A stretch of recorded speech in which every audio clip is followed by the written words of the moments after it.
I can take you with regard to the challenges that I've recognized in healthcare and organization of healthcare. So my background is in medicine, and I did a PhD in epidemiology, and now I'm particularly involved in setting up and thinking about teaching on public health and healthcare organization, and how that would and should relate to all the targets that you are aiming to achieve. But let's get going. I'll try and share my screen now, and then I'll be talking to a screen with a presentation. If there's anything which you would like to ask me, you might want to do this in the chat. I'll try and keep up with what you say in the chat, and otherwise there should be plenty of ample of time in the end to discuss with me all the things that you noted and agree or do not agree with. Let's see, this is the screen I would like to share. Are you seeing the screen now?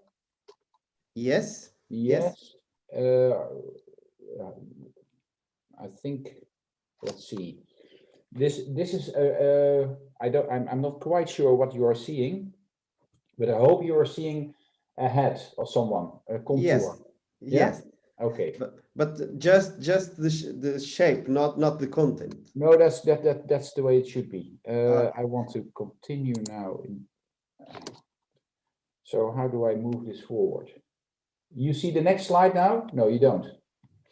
No, just try on the left side of the screen. You should have the forward and back buttons.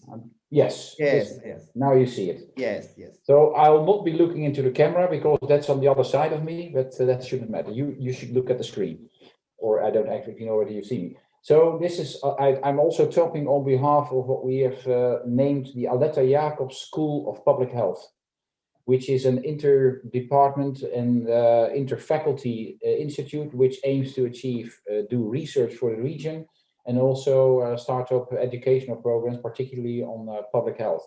And Aletta Jacobs was the first Dutch woman to complete medical studies in the Netherlands.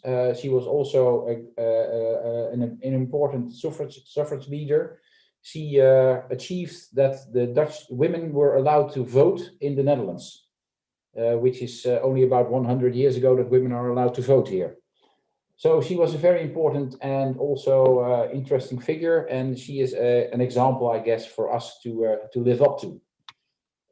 This is the disclaimer. You've told some of the things that I am involved with. Let's move on. This is what I would like you to briefly look at. We are now in a COVID crisis, right? This is global. It's all over the world. What will our world look like in the near future? Will we go back to the Stone Age, and will we lose all our assets, or is it something else which we hope to achieve? And what can we learn from what we have seen during the COVID crisis? Let's keep that in mind. It's of course clear that there are some people who disagree with the solutions or seem to sort of downscale the COVID crisis, but then there's this very interesting person who says it's very hard to win an argument with a smart person, but it's damn near impossible to win an argument with a stupid person. And that, of course, somehow relates to the previous slide. But let's move on. This is the background, which somehow makes it very clear and very explicit what is wrong in our societies and in our healthcare systems. And this is where, so I'll take it from here. We're talking about 21st century population health, and there's plenty of challenges. And the question is, who picks up this gauntlet? Who will address those challenges? Who is out there? What parties? Who can we turn to? Can we turn to the municipalities, to the general practitioners, to the hospitals, to all sorts of, or is it the central government that should do this? What you nowadays see is that many people point at others where the responsibility apparently lies. And nobody is really moving things forward. And this is one of the things that I think if you're a researcher nowadays, you should be thinking about those issues. Who will, in the end, be responsible and can work together with you, striving for solutions to actually implement those things and get things going. It's not simply handing over the information from research and then saying, well, someone else should now move it forward. It's also listening to the people that should move it forward and what do they need and take responsibility together. So the topics that I'm going to address are about health and care, what is health. We're talking about aging societies. You have an aging society. We have an aging society. Aging is global. We're talking about sustainable healthcare systems. What do we need? What does it mean in order for a healthcare system to adapt to the current circumstance and to change the perspective? What is it about socio-economic health differences? These are very, very stable and unfortunate conditions that people reside in, and they don't there's few opportunities for large parts of the population to climb out of their and to move on to other, let's say, domains of living. What is it, and what are the challenges there? And then there's a question which I will not answer today, we don't have the time, is e-health or anything that's got to do with domotics or robotics, is that going to be a way forward? What will technology be able to help solve those issues? We'll not go into detail there. It's largely, I'll stick to the first 4 topics, and then we can, if there's time and you have questions, we can go into those issues as well. If it's a real presentation, I generally tend to say also switch off your phone and listen to me, but that's not necessary, I guess, now. So what is it about health? How do you perceive health? Is this health, what you see here, are apparently very healthy man in the middle, a woman doing her yoga exercises, a healthy diet during pregnancy, active elderly couple, all seemingly very healthy. We know about this, and you've learned, you've been taught about this, and this is hopefully what you practice every day. And then there's the non-health, we know about that too. These are sodas, these are unhealthy diets. Once you get a prescription, that's apparently a sign of not being healthy. But what's your perspective? What do you take on health? You've got a personal perspective, but there's also the perspective of the municipalities, the perspective of the stakeholders, healthcare insurers. There's the perspective of medical doctors. Anything can be relevant and should be taken into account. So depending on where you stand, you may define health differently, but you've got to think about who is it we are ultimately serving. We are serving our population as researchers, as practitioners, as policymakers, and all should have in mind that we all have our perspective, but in the end, it's only one perspective that really matters, and that's the population. So health is about being able to participate. If you're young, this is the sort of activity you would like to be involved in. Maybe if you're ill, then you might need a doctor or a professional to help you overcome your issues. Possibly a solution lies in e-services, as I already mentioned. But this really captures the health issue, regardless of your position in society. If you can participate in social activities and still have an important role and contribution to society, that ultimately also defines how you feel, how your well-being will work out, and whether you consider yourself healthy. Obviously, these athletes pushing around, people in wheelchair, have a different health according to medical standards, but they may both contribute to this outing, and they feel recognized. So this is the sort of thing you should have in mind when considering health. It's different for everyone, and it depends on the phase of life you're in.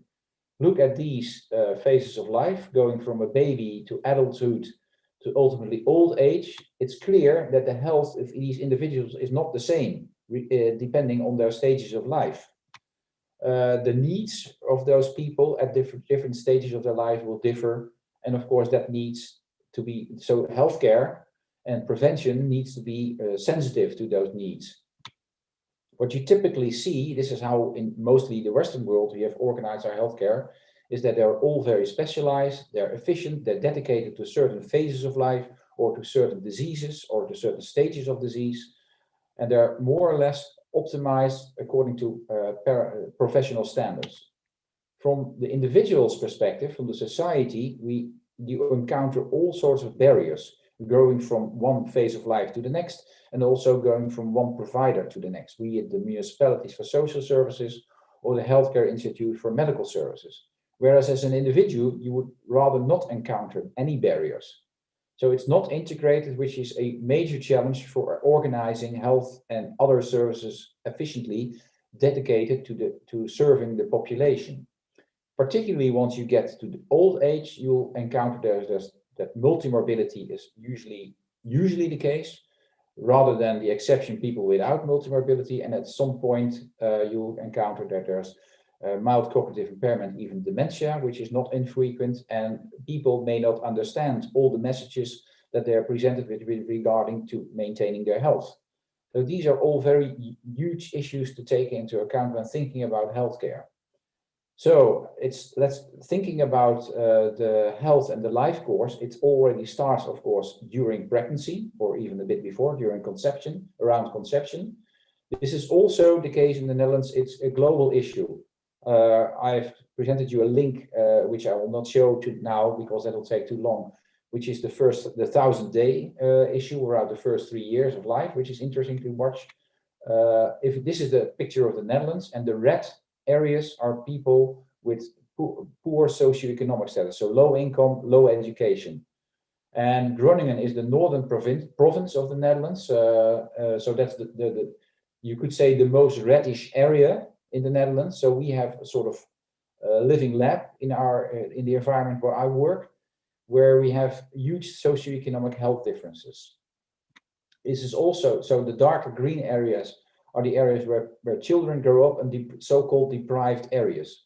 So it's not surprising that Groningen, in some respects, is a sort of, compared to the west of the Netherlands, where our government resides and where the Amsterdam trade centers are, where people make lots of money and where everything goes on, if you will, we tend to feel neglected in the north. But this is the task, I think, as a Northern Knowledge Institute, the University Medical Center Groningen and the several other universities of applied sciences are now focusing on thinking. This is also the task that Aletta Jacobs School of Public Health recognizes. We are there to teach people, to educate people, and to provide and think of new services that will help overcome those challenges. And I think this is the way you can all look at your own country or your own backyard, if you will. So we have primary care, we have the municipality, we have the central government, and everybody should recognize that this is the responsibility. This is not the case, but with research, with teaching, we have to emphasize those things. Newer generations of professionals and researchers should identify those challenges in those regions, particularly when they are involved in public health and setting up healthcare systems.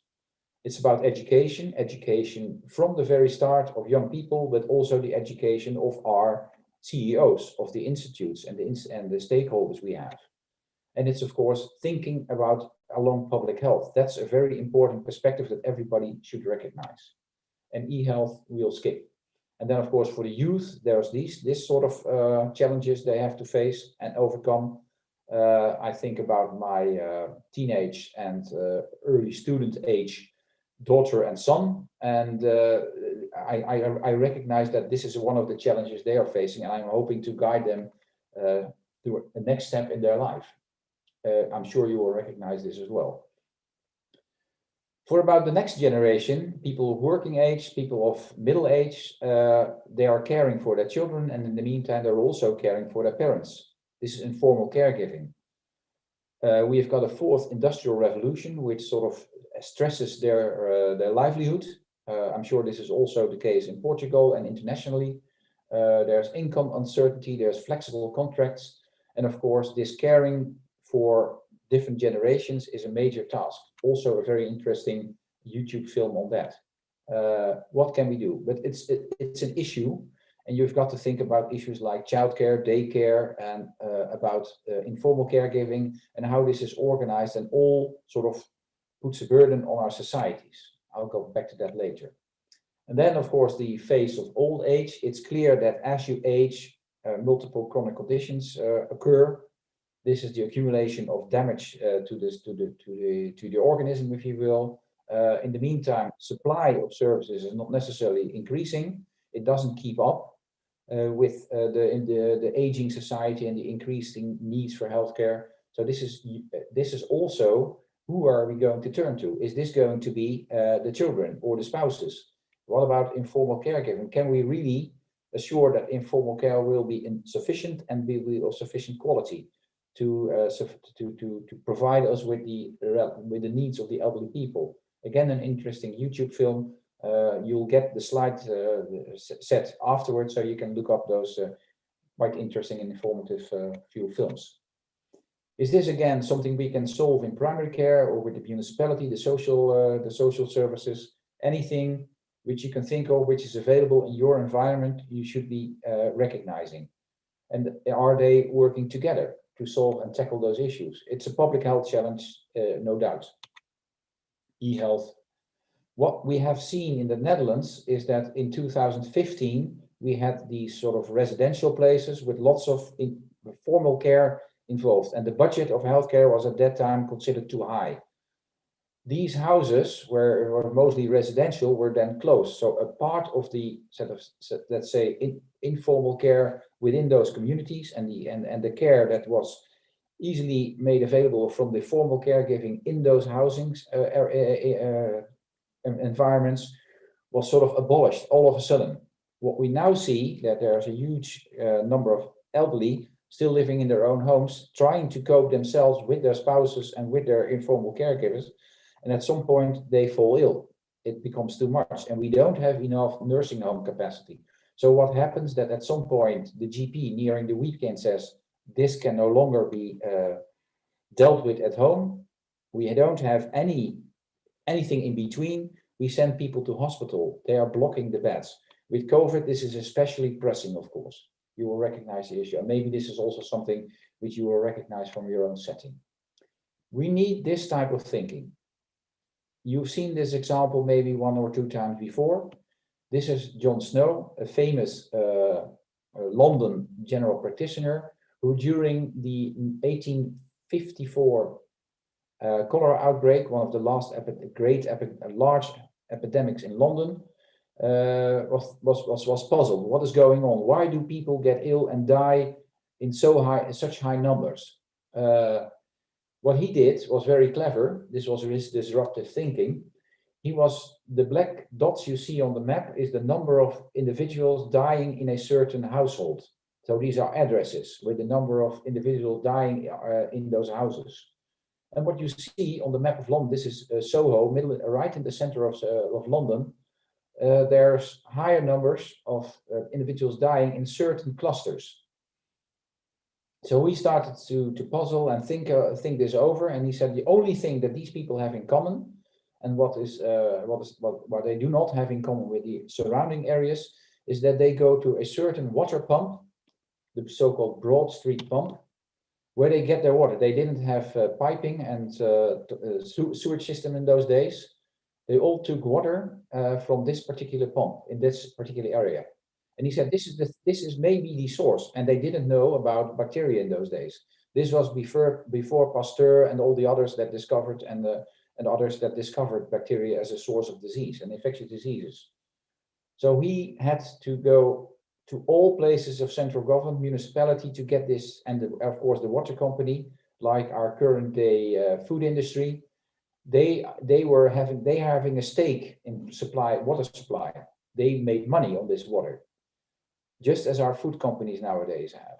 So it was difficult, but in the end he won the battle, and he got this pump to be shut off. And that, of course, made that's looking in hindsight, now knowing that it was cholera. Later days, if these people were drinking water, this is also very important to note. What was the difference in the water supply here? These people were drinking water. This company was taking in water downstream of the city of London, which meant that they were basically drinking sewage water, diluted a bit. And the other water companies in the surrounding areas were taking in water upstreams of the River Thames, upstreams of the city of London. So they were drinking clean water. This was really and they didn't know these days that this was the case, that the sewage water was the issue. They were all thinking we drink water from the River Thames, but of course there was a major difference. And this is what you still see in natural disasters nowadays. As soon as water supply is blocked, and it mixes with sewage water, you get cholera again. This was solved. Sewage systems were implemented over the next 100 years in various cities across Europe. and also clean, fresh, clear drinking water was supplied. And this is, of course, the start of a major public health success, if you will, and the start of climbing life expectancies. I'll come back to that later. So the challenges are across the lifespan. You've got to recognize them, and they're multiple, and they're all part of a larger system of public health. It's a very complex puzzle, and if we focus on one area, we as public health students of public health, we probably overlook other areas. This is one of the major take-home messages. Think about public health as a system that serves the entire society and serves the entire life course. That's one of the things you should keep in mind, whoever you're serving. Now let's look at the aging issue of society. Where there used to be many young people and fewer elderly people, this was only 150 years ago the case across, and that has been rapidly changing. And now we see that the aged part of society is becoming a challenge. Why is that the case? Aging as such is not the issue. I've got gray hair. Some of you will will develop wrinkles, or actually we all will develop wrinkles. We may turn bald. That's not really the issue. The issue is the fact that as we age, we develop multiple chronic conditions, and that deserves our attention. And the rate at which we develop those chronic conditions, that will differ according to your lifestyle. A very important thing to keep in mind.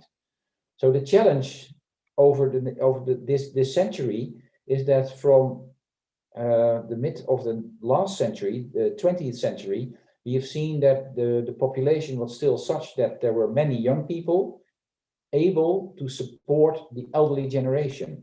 This is because of the aging society is rapidly dropping from 4 to 5 to 1 younger people caring, and also the social services and their income of the older generations to 2 to 1. And this is and I think Spain and Portugal are even a bit more extreme in this respect. So this is really something. Can we afford all this? And can we still offer the services that this elderly generation needs? The demography is clear. As of the mid 19th century, this was of course the conquering of infectious diseases and the sewer systems being implemented. You can see that infectious diseases, they were being sort of avoided. And from that moment on, we've seen a huge increase in life expectancy. And this has been ongoing ever since.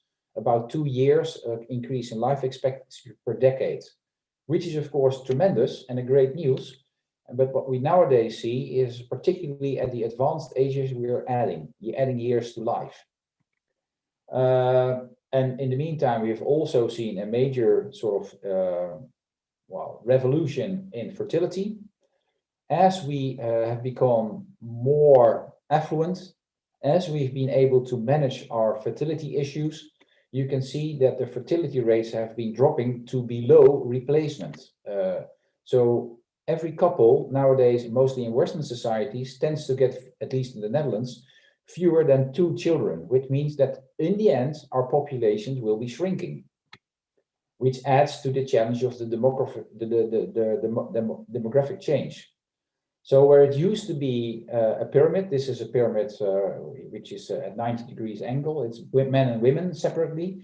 And we can see in the old days, so until the beginning of the 20th century, we have seen this high numbers of young people and few number of people of very advanced age. This is now rapidly changing to increasingly high numbers of people of middle and advanced age. And that, of course, will be an issue for our societies. What about the labor market? What about the well-being of those people? What about the pension system, the social services systems? All those people will be looking to our governments, our municipalities, or to each other amongst the communities for their well-being. Keep that in mind. How old do we get? This is the average Dutch life expectancy nowadays. The average expectancy of women is just over 80 in the Netherlands. but half of the women already get to be 90 nowadays. And demographic projections, so I'm now talking about my daughter, her generation, born this century, in the 21st century, on average will reach the age of 90, and half of her generation is expected to reach the age of 100. So what we have seen the last 150 years is likely to continue.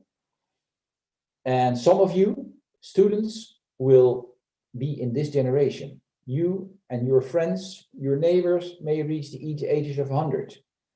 And you on average will reach the age of 90. This is not for me. And I also see some colleagues of mine of the same generation. I see gray heads.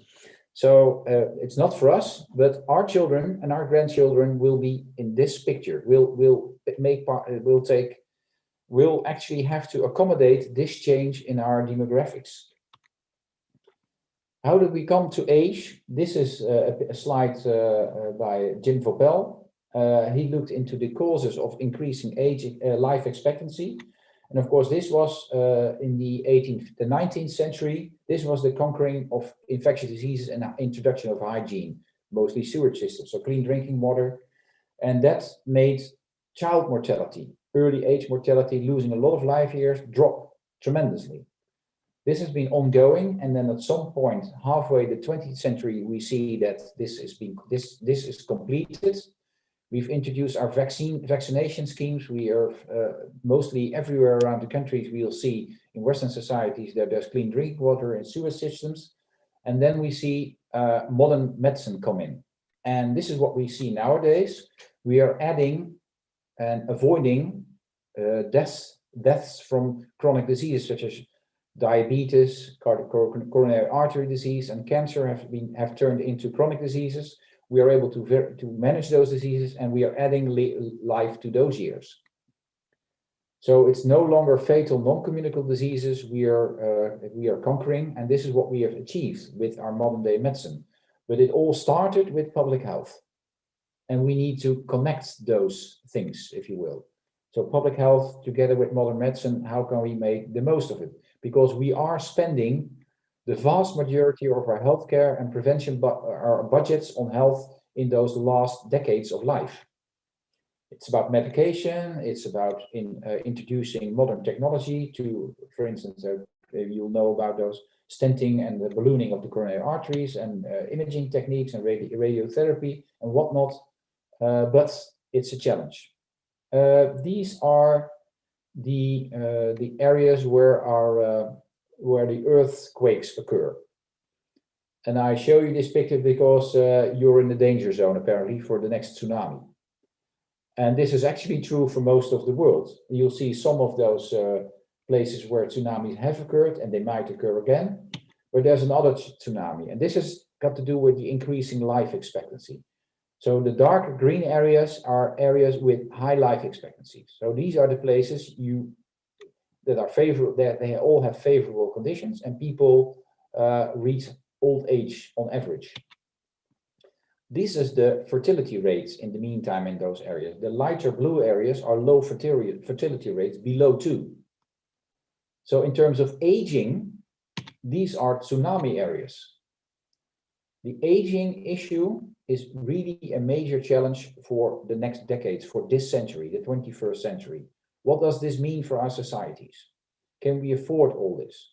What will be the type of healthcare we need? This is a public health issue. It's about affordability, it's about sustainability, and it's about the type of healthcare we need to provide, or prevention, if you will, also, of course. So, reaching the age of 100 will no longer be exceptional, and there are about to be many people in the 90s and 100 around. And if you're a care professional, a healthcare professional, this is the typical patient you're going to attend to. And their needs are different from those of you that are aiming or hoping to become, for instance, pediatricians. The majority of you will be working with people of advanced age in the end as healthcare professionals. And the social services and the public health services should recognize this. They should prepare for adequate housing. They should prepare for adequate chronic care. They should prepare for the supporting people to provide the informal care. This is all challenges for any society nowadays, particularly the Western societies.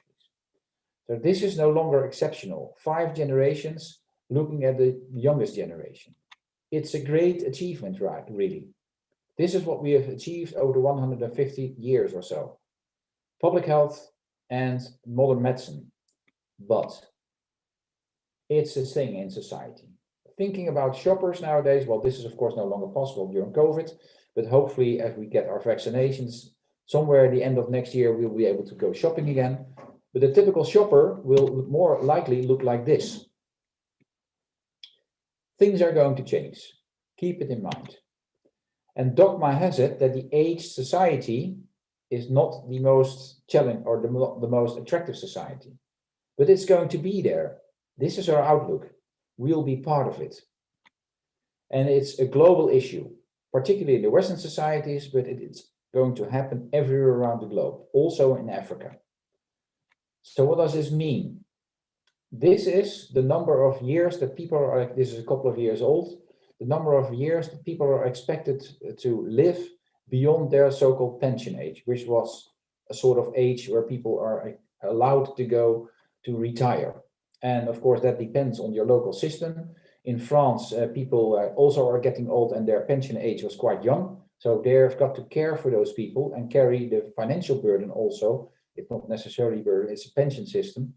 But they've got to sort of be able to sustain this system of pension age. And by the time the goal was to increase it, we have seen what happened in France. Almost a revolution occurred. How are you going to make sure that people recognize that it's a mutual or global challenge for society? Very difficult, but it's there. Looking at the financial issues, the financial prospects of thereof,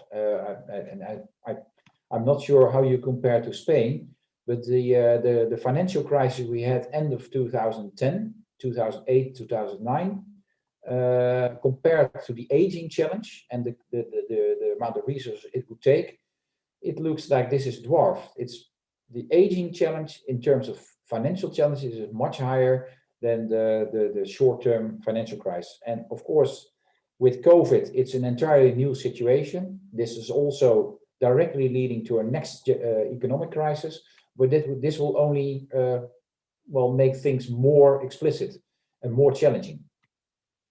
The issue is that we are spending a great deal of money on healthcare and healthcare systems. We were one of the high spending systems around the world, only championed by the US, who were spending much more. And hopefully the next administration will be able to provide a solution here. But anyway, we are currently spending in the Netherlands about a quarter of the average family, the modal family income on healthcare, which is a lot of money. If you look at our extrapolations based on the aging issues, it's going to be almost half in the next decade or two or so. We cannot sustain this. Nobody would actually consider that this is a thing we would like to pay for. Health is going to take up half our income. It's got to be solved differently. Is this informal care? Is this prevention? How are we going to do this? Major challenges also for our governments to come. And I'm sure this is very much what you see across the globe, and the students in the classroom will recognize that this is going to happen all over Europe. So how much are we willing to spend on health and healthcare? How much are we spending? What are your healthcare costs? Think about it for a minute. If you're young, it's probably very limited. If you're middle-aged, you might have some issues, but think about your grandparents. They are the ones that are consuming.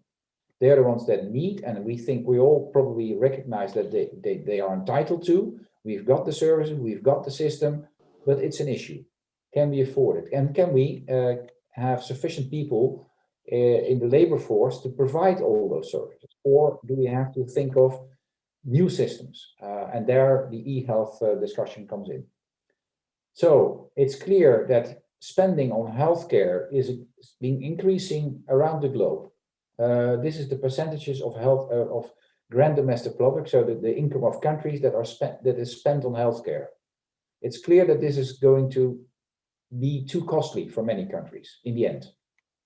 And this is not to mention the developing countries, the low middle income countries. They will be facing the same challenges, if not even more challenging.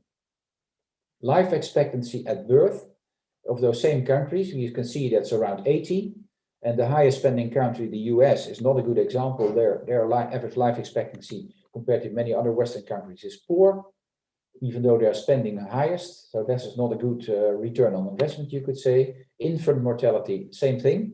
They are not doing a good job, and many Western European countries are doing quite a lot better. So the average spending per individual in those different countries, the average country is in the middle, around 5,000 euro per individual per year. And depending on where you live, that may be a bit higher or a bit less. But anyway, this is the sort of figure that our governments will have to take into account. For each individual in the country, around 5,000 euros is spent on healthcare, and this is likely to increase. What are we going to do about it? This is how we spend it, are these healthcare costs along the lifespan. Of course, there's some spending at the very start. You need a lot of care there. And then there's a long period where nothing much happens, everybody happy, everybody doing a great job. And then it starts to happen. The chronic diseases kick in. And at some point they become care dependent, right? And then the question becomes, how far do we take this? What are we willing to spend? Because you can also see that a lot of spending continues to increase until the highest age group. Is this wise spending? This is a question we should ask ourselves as societies. This is an ethical issue, if you will, because these people have been paying their premiums for a long time, for a lifetime. But how much are we willing to spend? Can we maintain those services? Is this a sustainable way of arranging our healthcare and other services? Or should we think about, is it about treatment, about maintaining and thinking about participation, or is it about palliation? What is the value of health? How much are we willing to spend on other parts of society? In the Netherlands, we are spending about 6.5% of our grand domestic product on education. And I'm sure many Western European countries will have more or less similar figures. On justice and safety, about 2%, and about defense, about 1.2%, and on healthcare, 12% about nowadays. And it's increasing. So healthcare is a challenge. It's an important asset of our societies, but it's also a challenge. And then we switch to the socio-economic health differences, because I think this is something we should all be very much aware of. This is where a part of the solution may lie.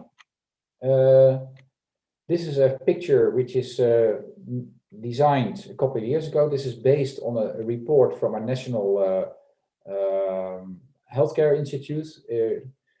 This reflects the life expectancy and the healthy life expectancy according to people, the education that people have received during their childhood. People that have only completed their primary education can, for men and women almost equal, can expect to live about 50 years without chronic conditions, and then some 20 years or more with increasing chronic conditions. Looking at us as academics, if you will, we can expect to live about 70 years, men or women again, without any chronic conditions, then some 10 years.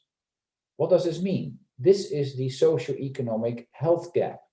It's been there for decades and we've not been able to tackle it.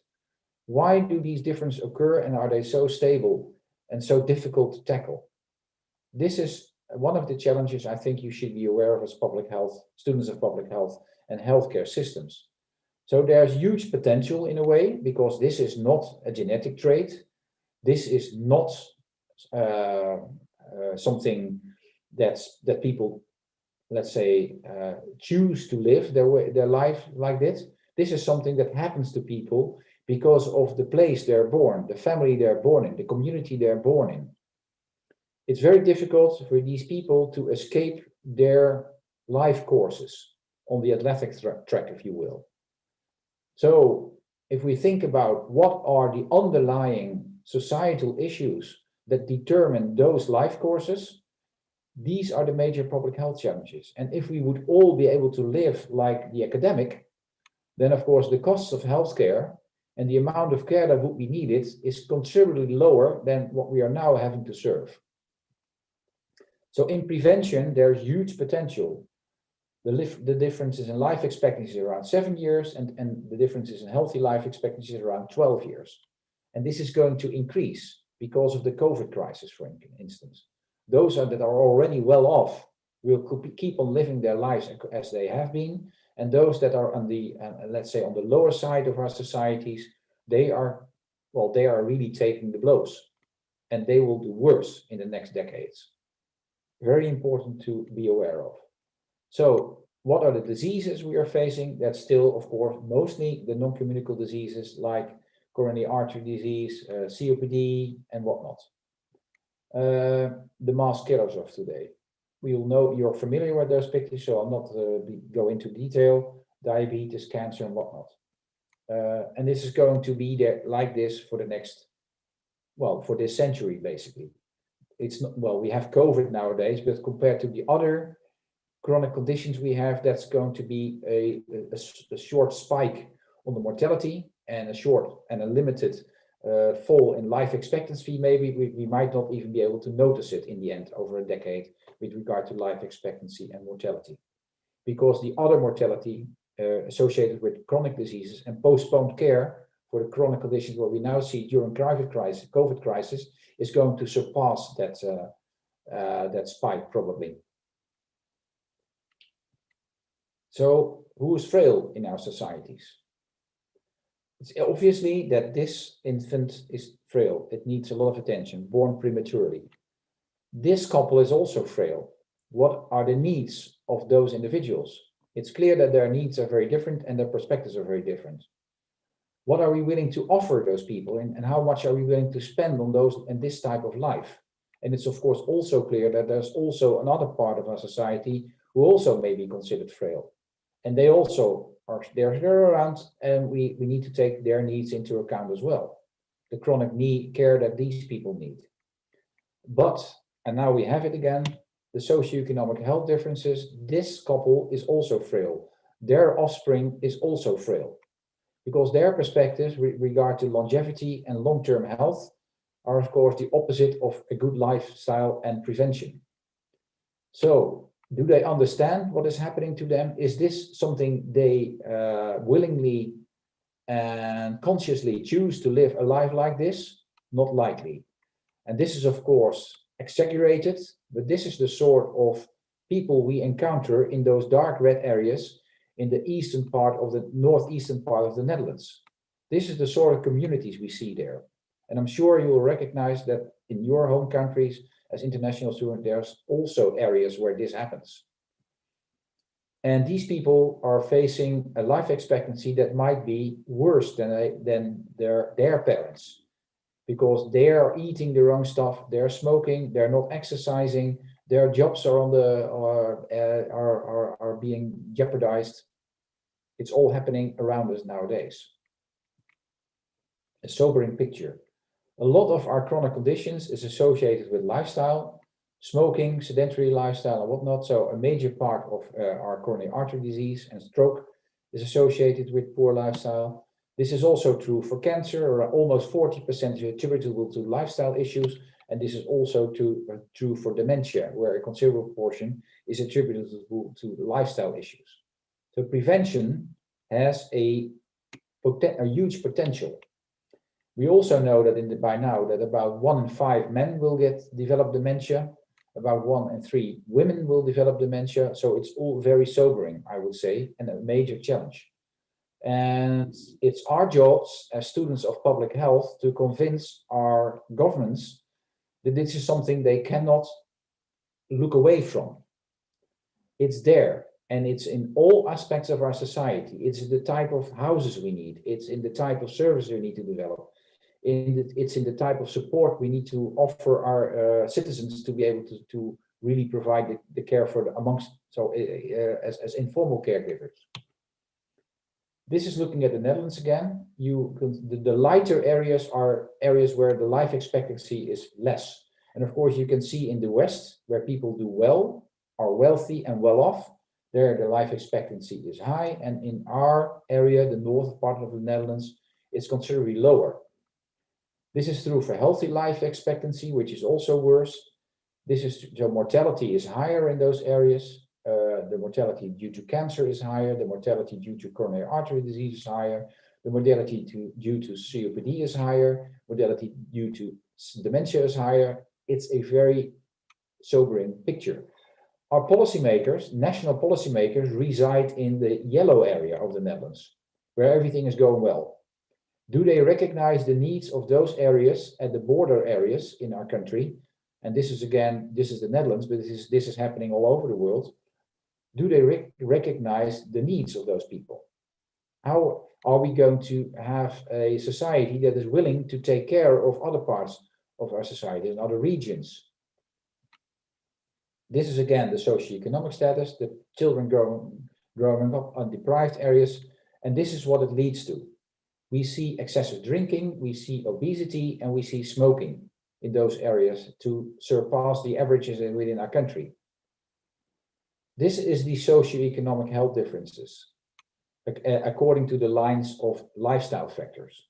Do these people willingly, consciously choose to live lives like this? Of course not. But how do we convince those people and educate those people to choose different life courses? This is a major challenge. This is what your life would look like according to your risk profile. So if you're let's say the very healthy, highly educated academic, your life course will look like this.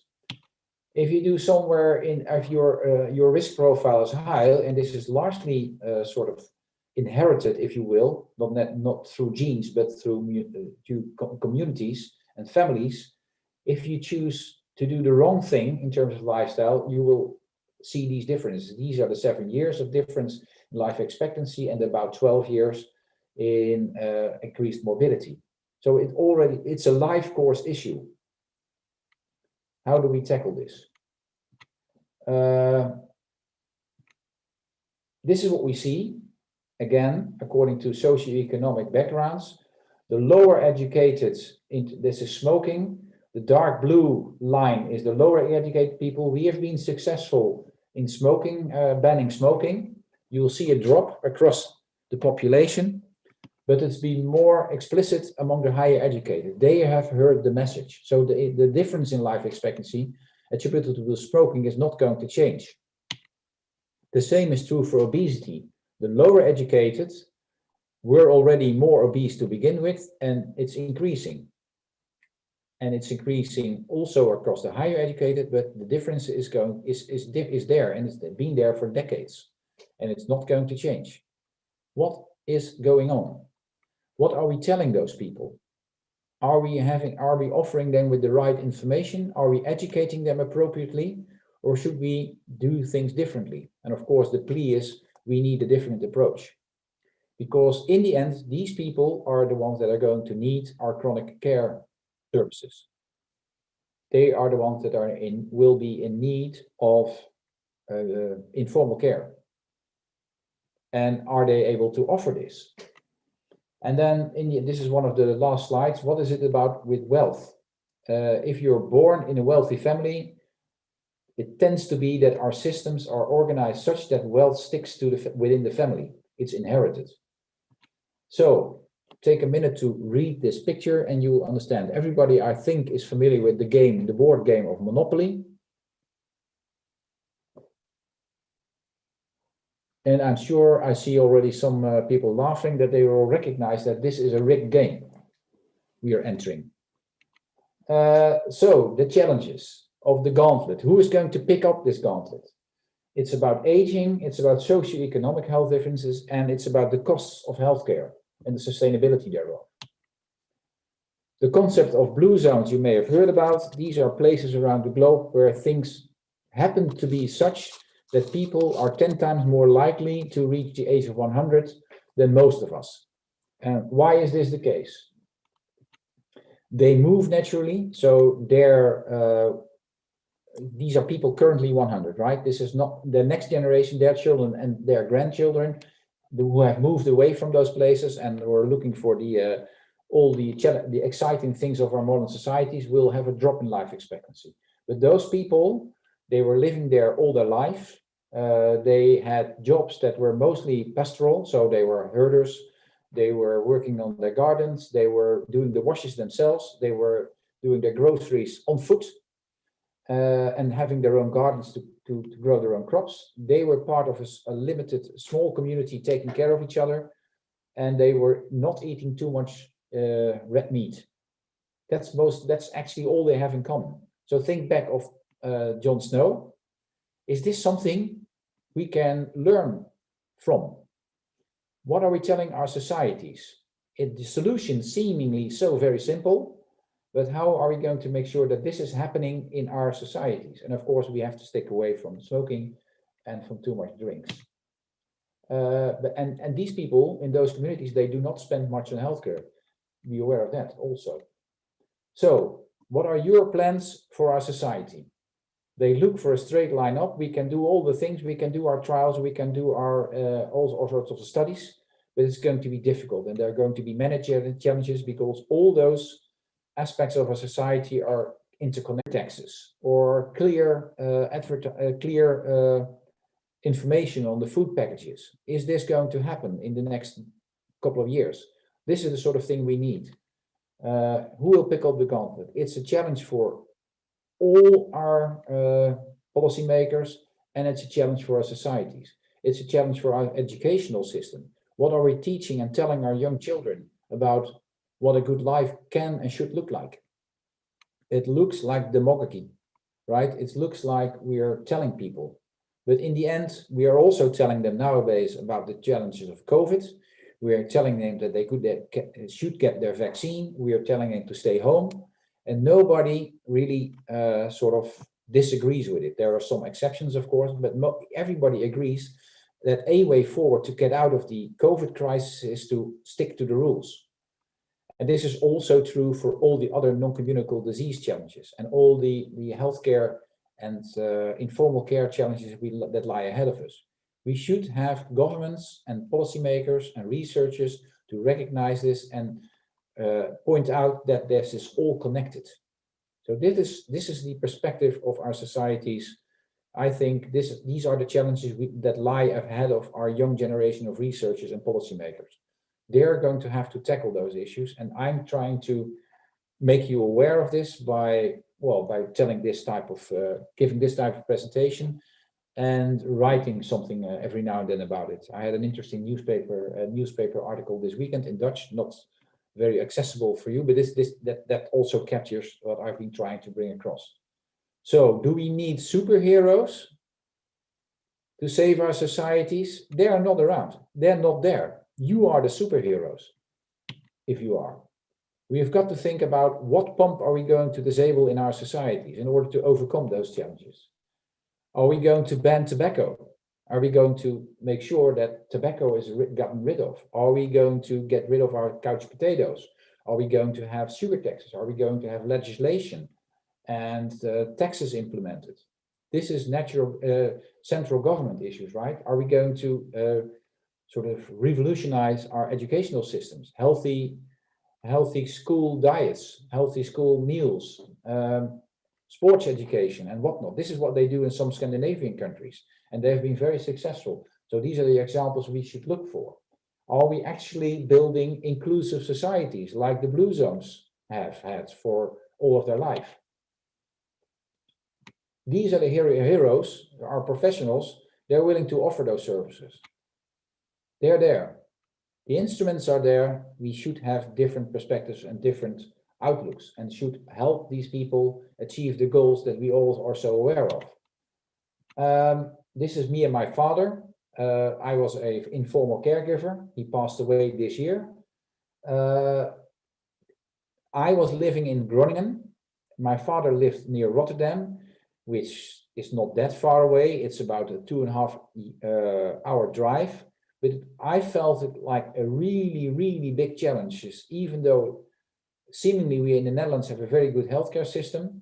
It was really difficult to get good care for him. He was developing dementia, and in the end, I managed to get him to live near me in a nursing home so that I could at least visit him regularly. But the things I had to do, this is the sort of challenge that, and I am an academic, and I know my way around in the healthcare system. But if this happens to other people, it's a huge challenge. Nobody finds his way in the woods. So it's not just a health issue, it's about education, about welfare, the services, the social affairs, the economics, the labor market, migration, about city layouts, everything connects to health in the end. The future is where our children live, right? This is who we should be thinking about.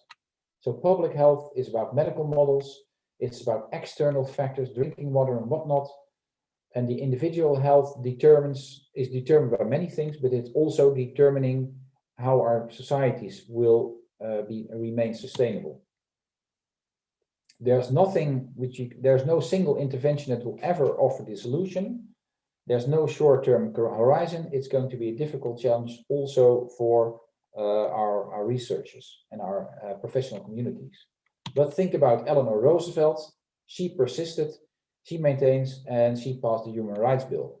So we should also think about the Human Health Rights Bill or something like that. This is the way forward. We should really push our governments also. And this is my last slide. Thank you for your attention. Thank you so much, Professor Erik Buskens. It was really open-minded and inspiring talk. I look forward for the discussion with our students.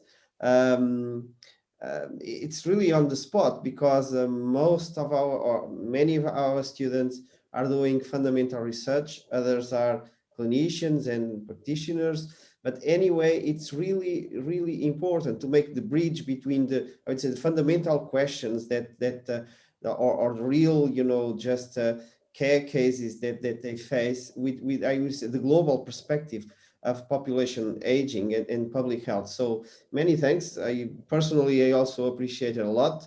So I look forward for the discussion. So well, open to the students, but also to our colleagues that went in the workshop before this plenary talk. Please raise your questions.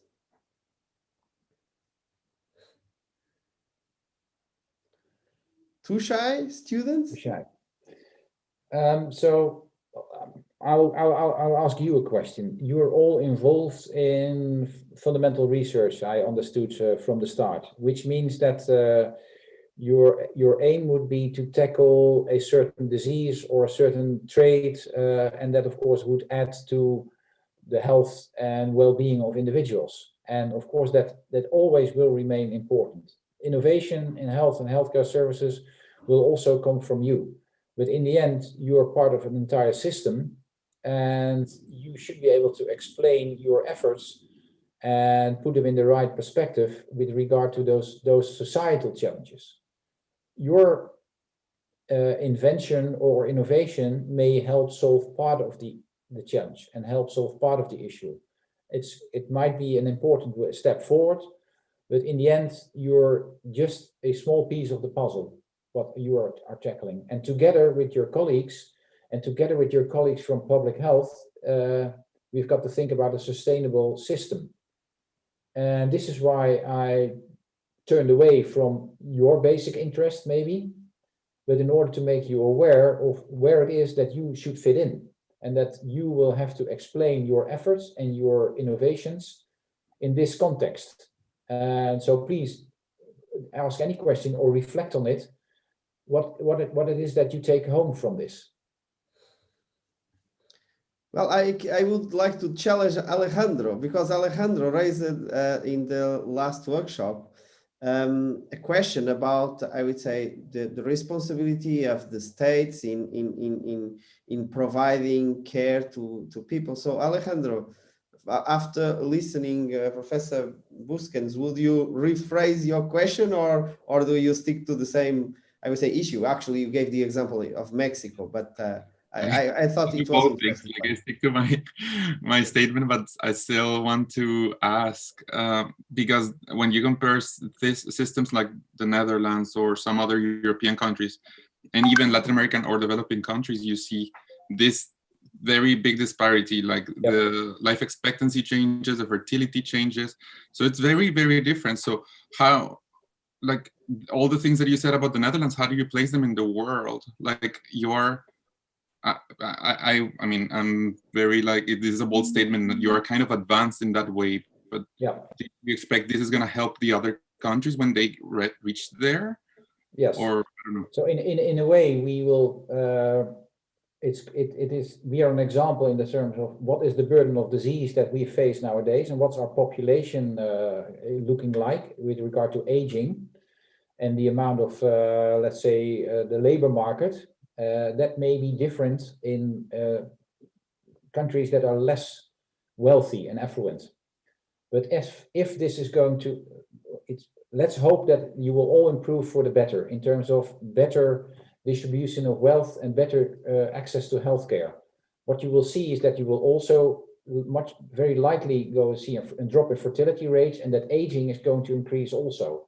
And with aging, and depending on your lifestyles, also in the developing and low middle income countries, this is already happening. You will see that sedentary lifestyle is going to increase. People are not going to be herders and farmers any longer. They're also going to they're already moving to cities in large numbers to look for jobs and to look for livelihood. And that, of course, brings a different lifestyle. Their diets are going to change. They're going to become obese. So what is happening and what you see in the developed countries is going to happen to your communities as well. And in the meantime, the Western societies have great wealth. It's spending 10% of GDP for us on our healthcare systems or more, we can afford. This is something when you think about scaling up your educational system, about your infrastructure, about everything, bit of part of society, that's going to be more challenging. So in a way, it shows what's going to happen in terms of burden of disease, and you will not be able to take this to develop the same sort of healthcare system in the near future. But for your population, you can avoid a lot of the burden if you think about changing their lifestyles. What about exercising more, or it's not necessarily running the marathon, but just walking, bicycling, or whatever you do, do not become too obese. What about healthy diet? What sort of food do you provide in the supermarkets or the grocery stores? What are the nutrient status thereof? So if you think about what is the responsibility of governments in any country, this will be a challenge. Keep that in mind, and you might be able to avoid lots of and the same goes for tobacco. What are people paying for a pack of cigarettes? It's clear that the burden of disease associated with tobacco is huge. And if you allow people to, is it allowing or stimulating or allowing the tobacco companies to have their way? They, of course, are looking for consumers. And who is making money on tobacco? Is the stakeholders in Western societies, right? And what they pay other people is, well, to keep the flow, the cash flow coming is incredible. So this is the sort of thing you need to be aware of. This is a systems issue, and that's a major challenge. It's not easy, and you need to be able. So you need governments, local governments, central governments. You need to be there, be there at the governments, be protesting, be talking to them, and show them that this is what they're heading for. And I think this is for every country, rich country, middle income country, low income country, they're heading the same way. Food, active lifestyle, and alcohol and tobacco. Major issues that will help avoid a major gap in societies. Though there's those that have can go to Rochester, Minnesota for their healthcare from Mexico, and those that do not have they don't have access.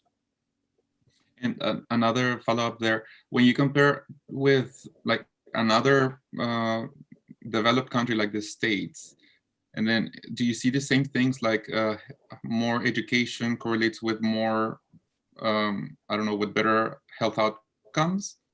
Because there's the obesity pandemic is quite like a strong thing, right? So even if they are like academic people, they are also obese, and I don't know, does this correlate? The same thing that you see in the Netherlands happens there?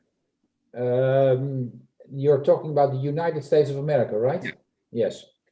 Well, it's clear that they are spending the most around the world per capita on health care. It's about $10,000 per year. And of course, since Obamacare, that's slightly improved, the Affordable Care Act. But still a considerable proportion of the population has no access to healthcare and no health insurance. And the disparities between those that have and who have not is huge in the United States. And of course, this is what you see. This is why their child mortality is relatively poor compared to many Western countries, where their life expectancy is relatively low compared to many countries. So in a way, this is also an example of how Western societies with, let's say, the market system left to regulate the healthcare is not providing us with the best solutions. People are making huge amount of money on health and healthcare in the United States, but it's not accessible to a large part of the population. So with regard to the population health, it's clear that this is something what they encounter in terms of obesity, sedentary lifestyle. They're also an example, but they're a bad example. Make sure that doesn't happen to you. And in terms of spending on healthcare, they're also a bad example because accessibility is an issue, not necessarily the quality.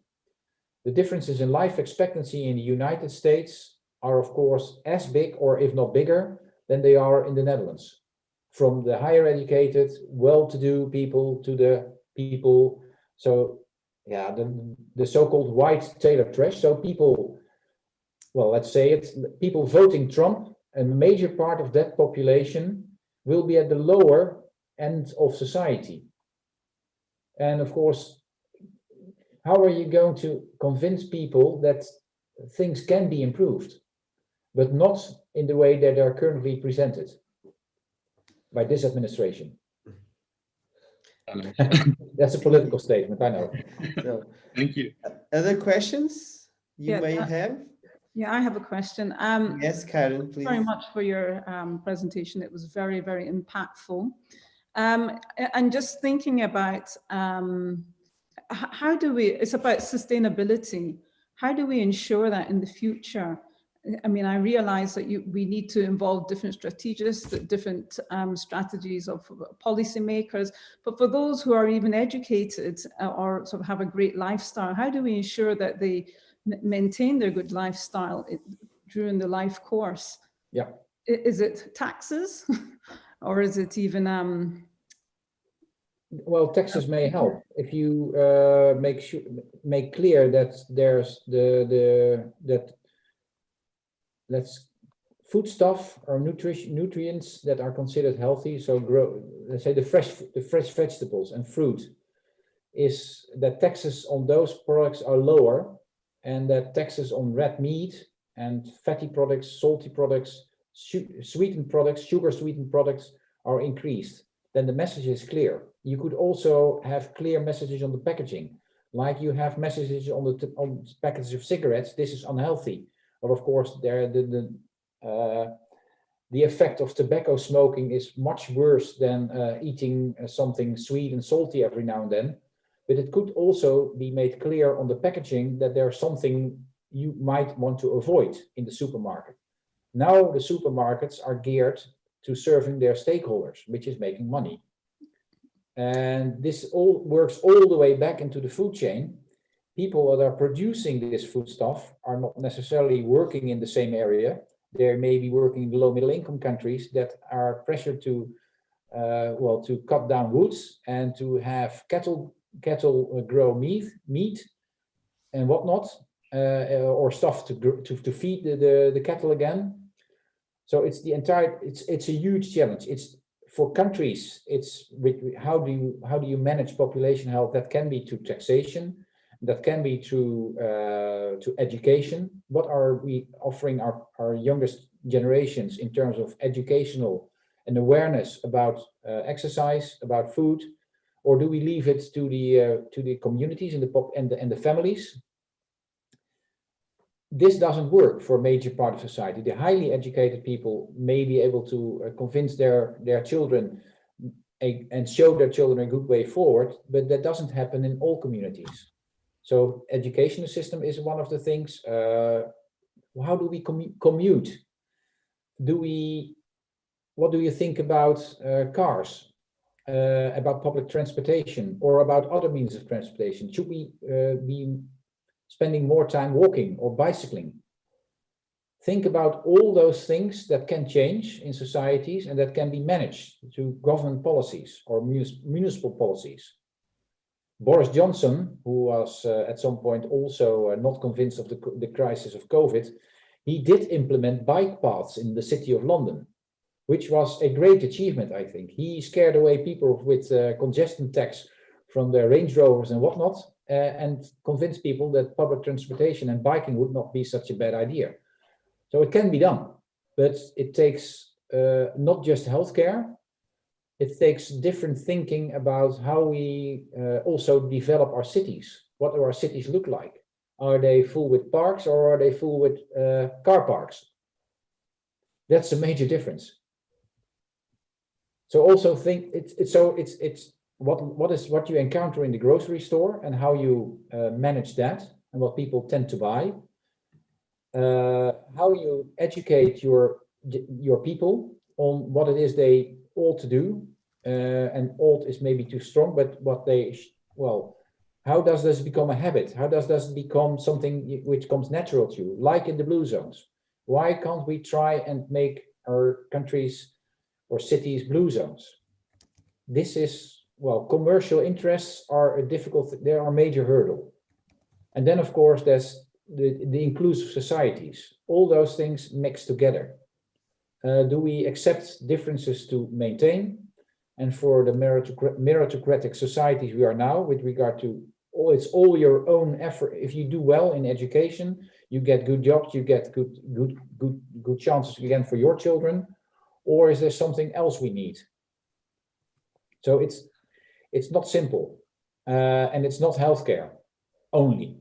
It's many aspects of society. It's health, really WHO perspective on health in all policies is something we should recognize. Stefan. More questions you have? Actually, I have Stephen, please. Oh, Stephen. Okay, sorry. Yeah, you're okay. So I think as PhDs, we can sometimes be very insular and sort of very focused, and focusing and analyzing on the problem is very easy. Sometimes moving into action is not so easy. So, and you give a very complete and holistic idea of the problem. What's the best way, or how should we organize ourselves in order to actually move into action and address problems? That's a very, very good question, because how long do I have? Do we have another hour?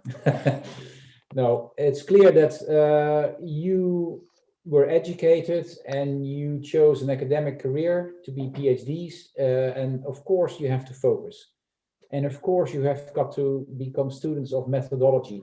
And of course you've got to conquer and become familiar with all the methods that your particular lab requires.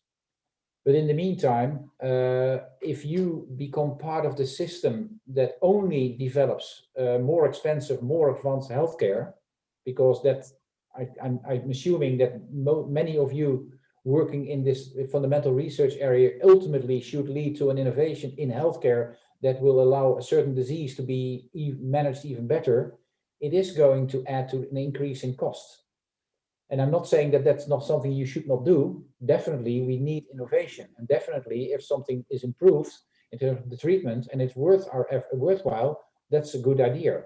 But in the context in which you work and in the context with which you're going to ultimately work as practitioners or work as researchers or work as educators of next generations, the aim of my story was to make you aware of in which context you are working and in which context medicine is progressing. And it's not the only thing. I'm not suggesting you to swap careers and all of a sudden become public health, masters of public health or anything.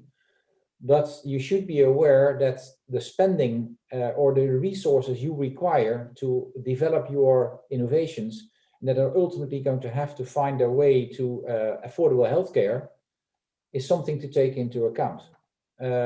Become part of a responsible community of researchers and educators and healthcare professionals.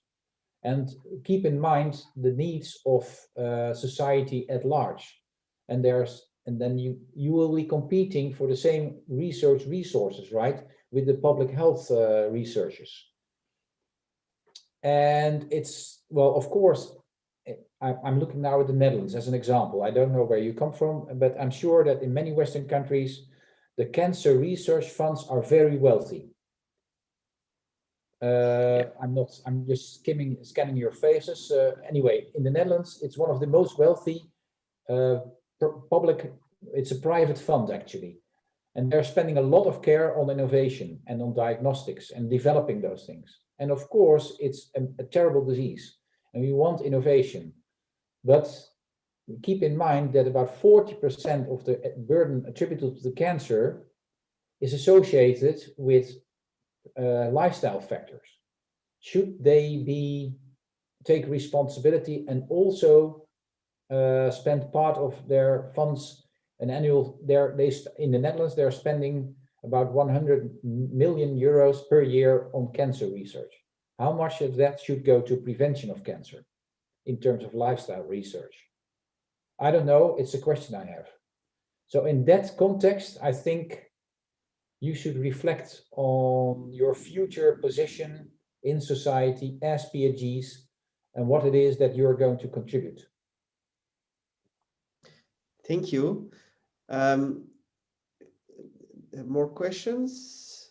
Actually, I just have a very short one, because related with equity. So for me, the data that you show and your reflection about healthy, healthy lifespan and I would say in high education, these raise really a very important of I would say equity and opportunities. And related with this, it is also puzzling that as our societies are getting older and older, we have the problem of immigration. So migrants that also come from the private areas tend to come into, for instance, Europe and the United States, and this creates also equity problem, because suddenly you have in the same, I would say, areas in different neighborhoods, people highly educated with, I would say, healthy lifespan, but potentially you have other neighbors where people have huge, I would say, health problems related with aging. So this also is, I would say, potentially can also create important tensions in societal tensions in the future. So how do you see these? Yes, it's a very clear point. This is happening all over Europe. And some countries are more explicit in why they consider this to be a problem. And other countries say, wir machen das, right? But it's clear that people coming from outside Europe looking for exile, some of them are, or looking for economic opportunities.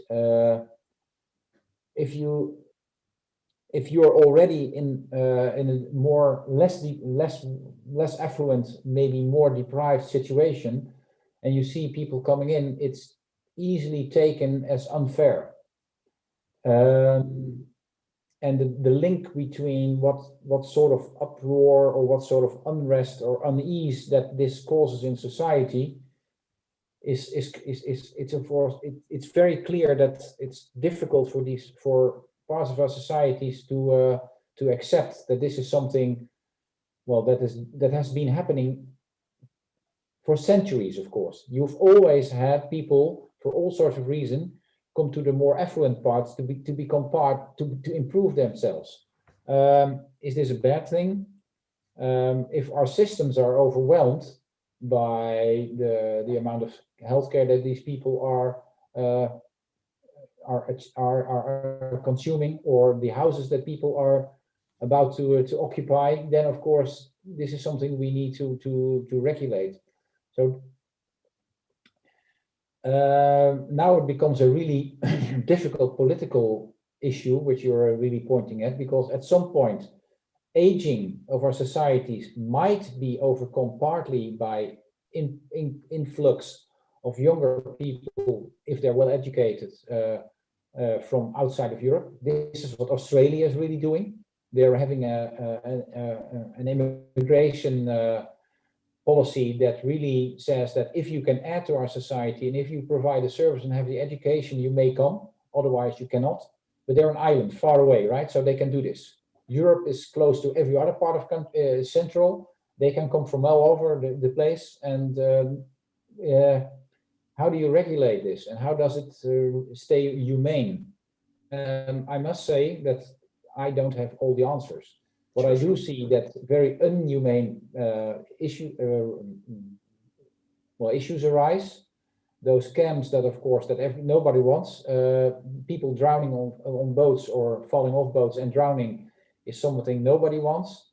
So how do you make sure that the places where these people come from, this is where I think the real issue lies. Why do they come? Because the situation in their home country is so terrible. So what do we need? We need their situation to improve. Sure. So, which also means in the end that we have got to give away some of our wealth and some of our stakeholder interests back to them. Sure. Then their living conditions will improve and they have no longer the need to come. Yes. If you just say we shut down the border and build a higher fence, they will find a way to climb over it. Sure. You've got to solve the problem at the root, which is their home country. Yeah. So thank you so much, Professor Buskens. We need to close the session here now, but it was really a big pleasure. I am sure that our students appreciate really your talk. So I am also closing the session on YouTube now for those that are attending. So thank you and really appreciate. So we